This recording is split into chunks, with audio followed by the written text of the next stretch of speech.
All right, so we're gonna be making some jerk bison meatballs today.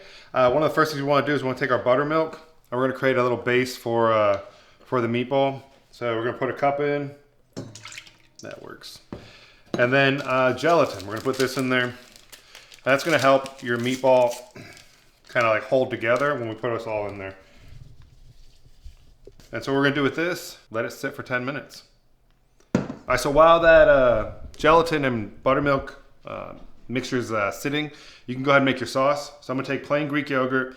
If you're worried about macros, you can do whole fat, low fat, no fat. There are a little less calories the less fat you go.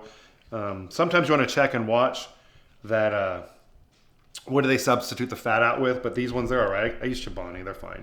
I'm gonna put half a jar in here, or half a jug, so it's about 16 ounces. And then from here, lemon, and we're gonna zest 2 lemons.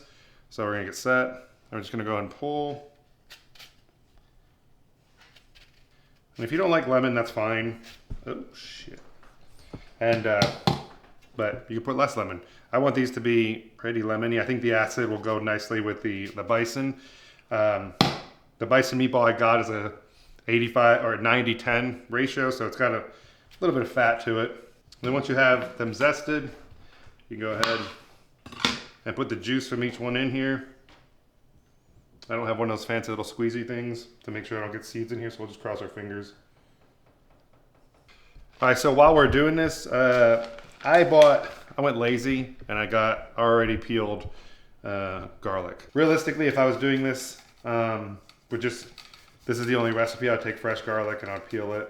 I'm gonna do 3 cloves of garlic. Oh, wrong way. I'll mix that up.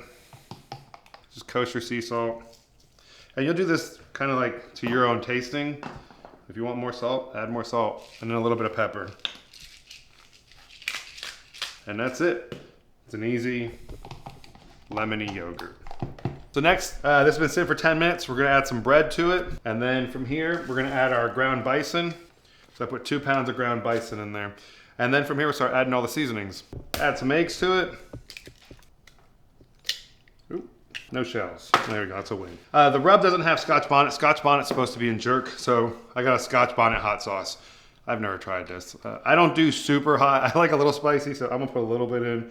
We'll see what happens. Then from here, we'll put a little bit of soy sauce.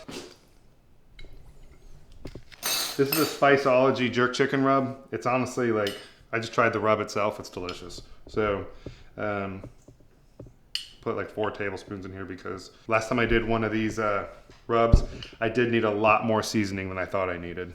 And then from here, got a little mixing spoon. And I'll just mix this all together. And now we're gonna put the meatballs, gonna shape them. You can use an ice cream scoop. Sometimes like this is pretty wet. Sometimes you can put it in the fridge. I'll let it cool off. What I'm probably gonna do is I think I'm gonna put these in the fridge after I shape them up, put them in the fridge and let them kind of sit like that because it's pretty wet.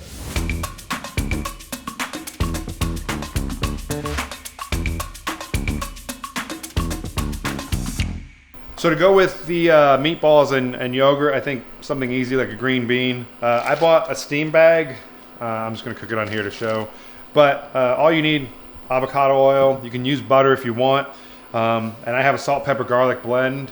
If you're gonna do this with your own, you can do salt, pepper, garlic, all even parts. So if you do a tablespoon of each of them, you'll be fine. It's that simple. So I'm just gonna use this already store-bought one.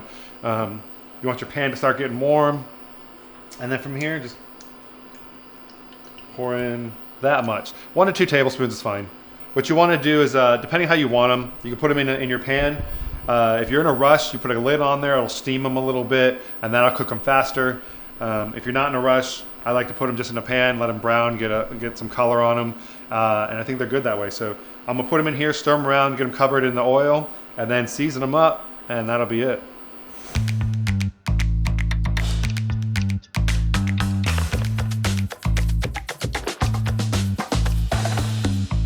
All right, so it's all done now. We have the green beans, so we're gonna go ahead and plate now. I broke the handle on my lid, so here we are. Paper towel so I don't burn. I don't like green beans that much, so I'm not gonna load my plate up with them then. Don't worry about that. And from here, we'll cross our fingers. I got all the seeds out. Put some yogurt down.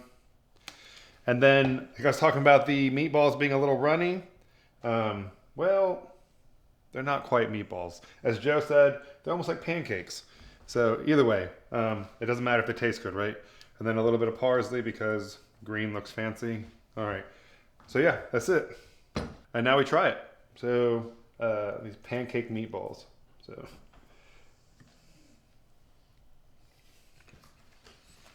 I like that. There's a little bit of spice afterwards. It kind of hits you after. In the beginning, I was like, that's not very spicy at all. It's not spicy still. It's just good. There's a little bit there. I would probably do a little less lemon, personally, for mine. I think I got a little ambitious with all that in there. But overall, that's a win for me. I like that. That's a good recipe. So try it out.